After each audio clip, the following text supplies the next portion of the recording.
Kdo pravi, da so Volkswageni dolgočasni? Mislim, koliko avtomobilov v barvi Zenfa pa poznate? Samo še kruh in klobaso kupim, malo tle pomažem, pa profina malca. Ok, resno, sprememb ob tejle prenovi ni toliko, da bi si Golf zaslužil kakšen res dolg test, ampak je po drugi strani ravno toliko zanimiv za vse naše voznike, da ga prav na hitro pa tudi ne morem odpisati. Za začetek je čisto malo spremenjeno oblikovno. Te lučke pri boljših opremah sedaj svetijo v tehniki LED, niso več ksenon, kar je v bistvu logično. Golf ne sme zaostajati za Leonom, ki jih ponuja že nekaj let. Tudi malce bolj agresivno je vse skupaj, ker sta spremenjena še oba odbijača, no smerniki pa sedaj svetijo takole. Znotraj je tole še vedno eden najbolje izdelanih avtomobilov v svojem segmentu, brez dvoma. Nove so tkanine in še nekaj malenkosti, ampak opazili boste tole. Za doplačilo ima zaslonkar diagonalo 9,2 palca, hvalim pa ga zato, ker je zelo pregleden in zelo odzivan, celo vzvratna kamera ima tako zelo dobro resolucijo, da se vidi praktično vse.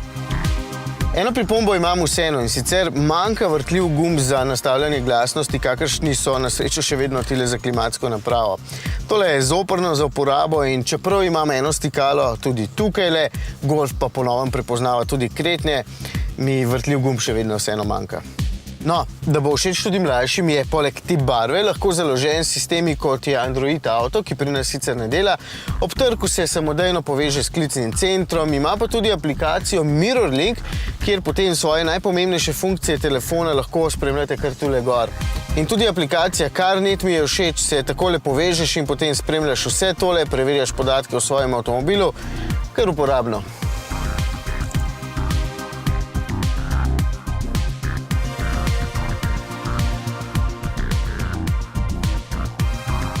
Vem, da pohvalo pričakujete tudi pri vožnji in dobili jo boste. Lepo se pelje, ni pretrd in občutek na volanu je zelo zanesljiv. Pač, zelo enostaven je za voziti, kar bo marsikomu všeč, bolj hitri vozniki pa si boste tudi lahko dali duška, brez da bi vas bilo strah, kaj se sploh dogaja spodaj pri kolesih.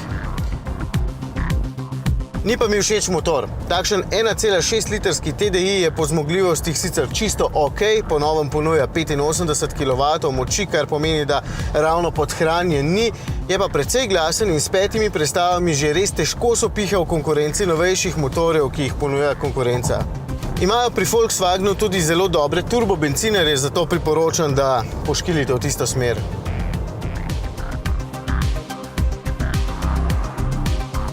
Torej, Golf je še vedno Golf, kar pomeni, da pričakujte povprečno prostornost, dobro izdelavo, zelo enostavne in prijetne vozne lastnosti, po novem tudi nekaj več novodobnih tehnologij in dolgočasen motor, če boste izbrali takšnega.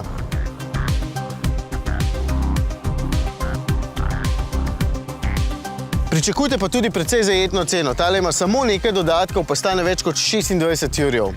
Barva pa... Meni je všeč, ko ga gledam takole v času testa, kupil pa ne bi takšnega. Golf je namreč zame tisti avtomobil, ki se zliva v dolgočasnem povprečju, kar je v bistvu njegova največja prednost.